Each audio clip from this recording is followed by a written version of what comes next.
Durante más de 15 años, mi vida ha estado marcada por experiencias clínicas que me han mostrado lo frágil y valioso que es el corazón humano.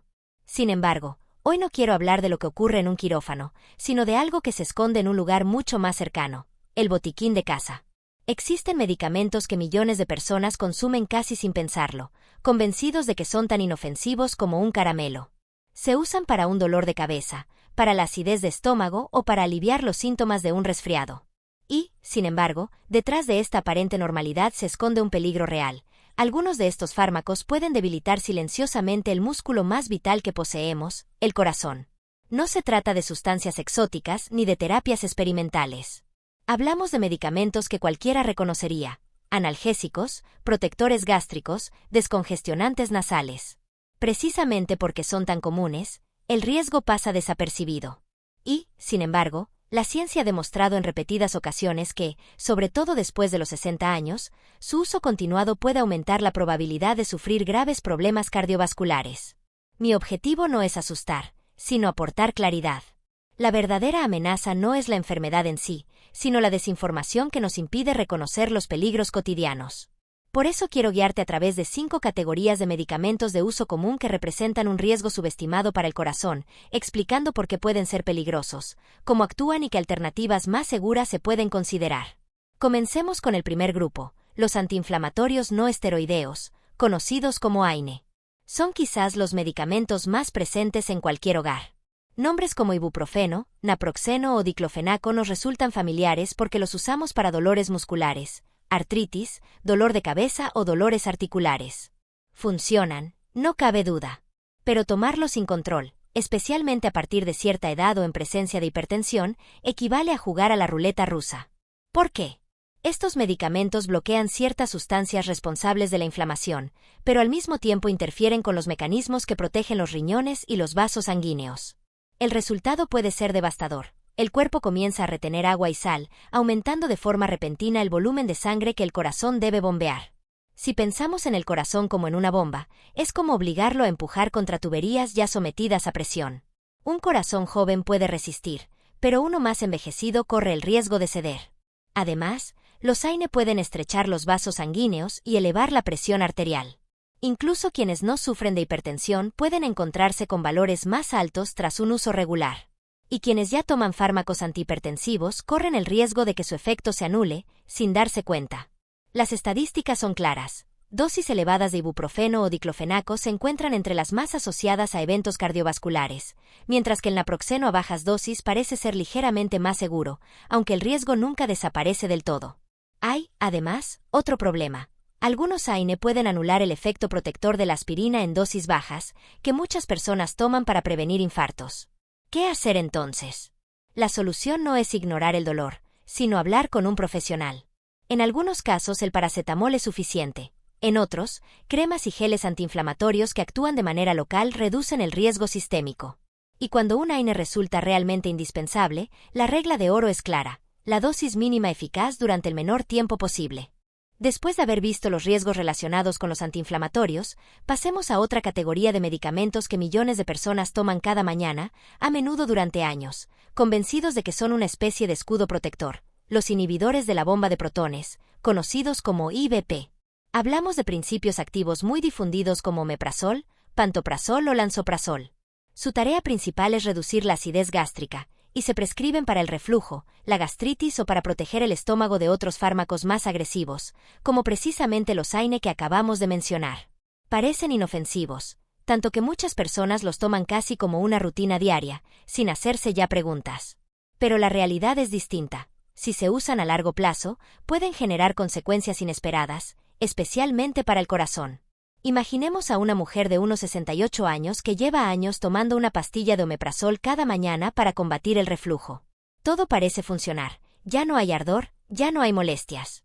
Pero detrás de esa aparente tranquilidad, lentamente se produce un cambio oculto. En un momento dado, durante un control de rutina, aparecen valores anormales en los análisis. Los niveles de magnesio en sangre resultan extremadamente bajos. ¿Por qué es grave esto? El magnesio es un mineral esencial que regula la estabilidad eléctrica del corazón. Es como el director de orquesta que mantiene el ritmo. Cuando escasea, el corazón puede volverse inestable y aparecer arritmias peligrosas. Y la causa, en casos como este, suele ser precisamente el uso crónico de los IVP.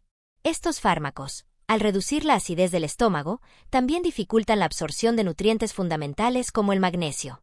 Pero no es todo. Algunos estudios observacionales han detectado una posible asociación entre el uso prolongado de los IVP y un aumento del riesgo de infarto. Una de las hipótesis es que estos medicamentos reducen los niveles de óxido nítrico, una molécula que mantiene los vasos sanguíneos elásticos y flexibles. Si los vasos se vuelven rígidos, el terreno queda preparado para eventos cardiovasculares.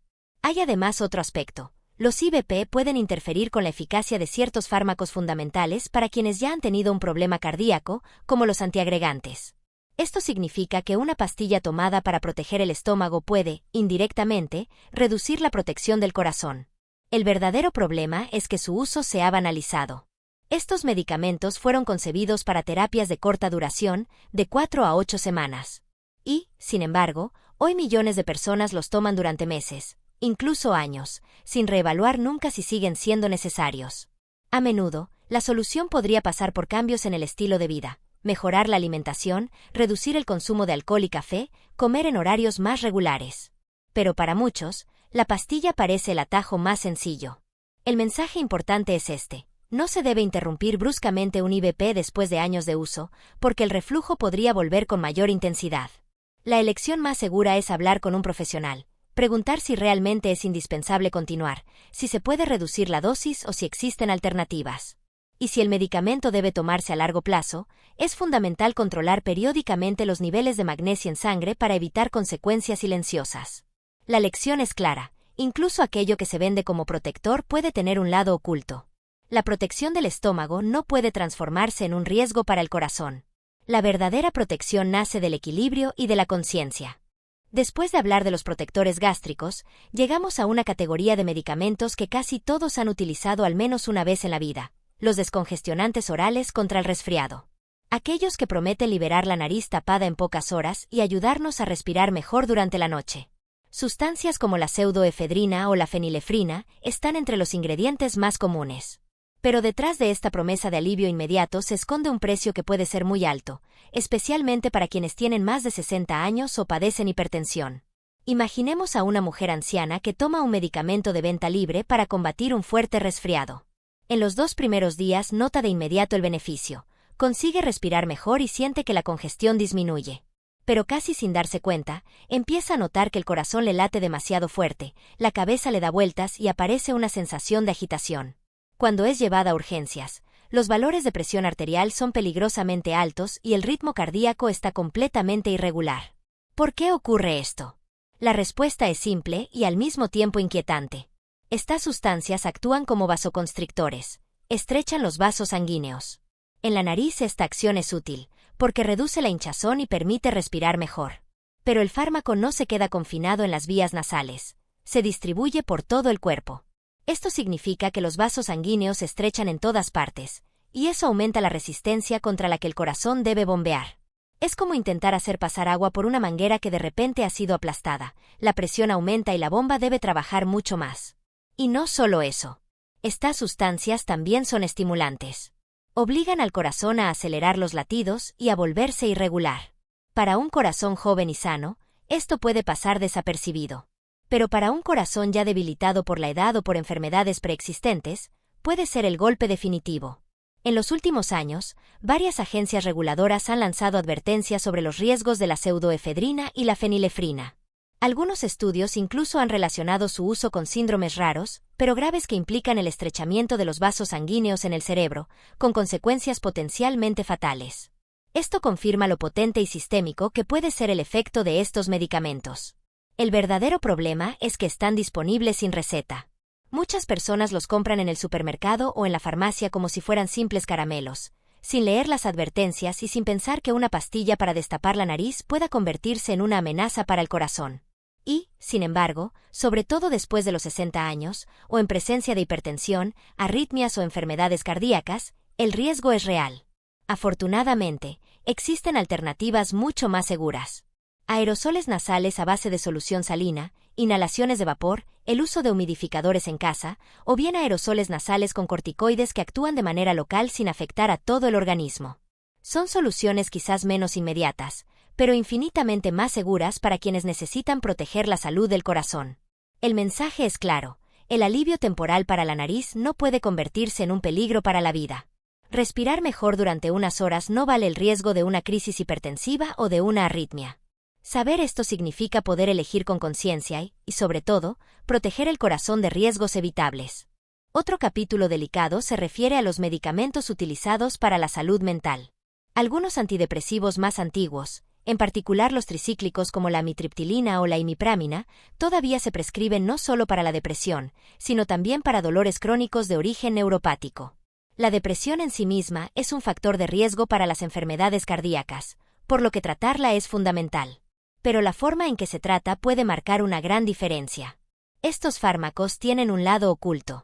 En muchas personas mayores pueden provocar descensos de la presión arterial al ponerse de pie, causando mareos, desmayos e incluso fracturas. Pero no se detienen ahí. Pueden acelerar el ritmo cardíaco en reposo, obligando al corazón a un esfuerzo continuo. Y lo que preocupa aún más es su capacidad de interferir en el sistema eléctrico del corazón, ralentizando los impulsos y aumentando el riesgo de arritmias ventriculares peligrosas.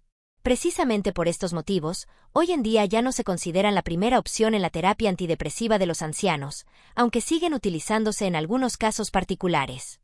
El mensaje no es que estos medicamentos deban demonizarse, sino que deben usarse con extrema cautela, evaluando siempre alternativas más seguras y controlando cuidadosamente la presión arterial y el ritmo cardíaco. La salud mental y la física deben caminar juntas, sin que el tratamiento de una comprometa a la otra. Por último, hay un tema que en los últimos años ha suscitado un intenso debate en la comunidad científica: los suplementos de calcio. Durante décadas, el mensaje fue simple: consumir calcio significa proteger los huesos de la osteoporosis. Millones de personas siguieron esta indicación, convencidas de que era una elección sin riesgos. Pero nuevas evidencias han planteado dudas importantes. El calcio consumido a través de los alimentos, como los lácteos o las verduras de hoja verde, se absorbe lentamente y es utilizado de forma natural por el organismo. El caso es diferente con los suplementos en pastillas. Dosis altas y concentradas provocan picos repentinos de calcio en la sangre. El problema es que el organismo no logra utilizarlo todo para fortalecer los huesos, y el exceso puede depositarse en otros lugares, en particular en las arterias. Este proceso, conocido como calcificación arterial, vuelve los vasos más rígidos y contribuye a la formación de placas ateroscleróticas, aumentando así el riesgo de infarto. Algunos estudios de gran envergadura han sugerido un ligero aumento del riesgo cardiovascular relacionado con los suplementos de calcio, mientras que otros no han encontrado correlaciones significativas. La verdad es que la ciencia aún no tiene una respuesta definitiva, pero la duda permanece y no puede ser ignorada.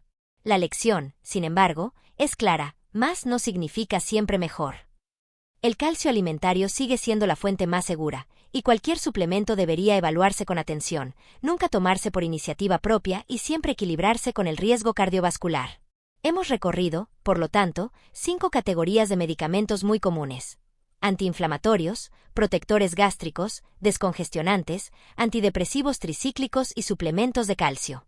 Todos con un punto en común: la percepción de inocuidad, que sin embargo oculta riesgos reales para el corazón. El mensaje final es simple pero fundamental: no se trata de dejar de tomar los propios medicamentos por cuenta propia, porque eso podría ser peligroso. Se trata más bien de convertirse en protagonistas de la propia salud. Hacer preguntas, llevar una lista completa de lo que se consume, incluidos suplementos y vitaminas, y discutirlo con un profesional. Cada terapia es un equilibrio entre beneficios y riesgos, y este equilibrio cambia con la edad. El corazón trabaja incansablemente desde hace décadas para mantenernos con vida. Merece atención, prudencia y respeto. Nunca demos por sentado que un medicamento, solo porque es común, sea automáticamente seguro. El conocimiento es nuestra primera arma de defensa. Saber significa protegerse. Y ahora, una reflexión personal: ¿cuánto de lo que hemos visto te ha sorprendido? Compartir experiencias y conciencia puede ayudar a otras personas a no cometer los mismos errores. La salud es un camino que no se recorre en solitario, sino juntos, con responsabilidad e información. Proteger el corazón hoy es el mayor regalo que podemos hacerle a nuestro futuro.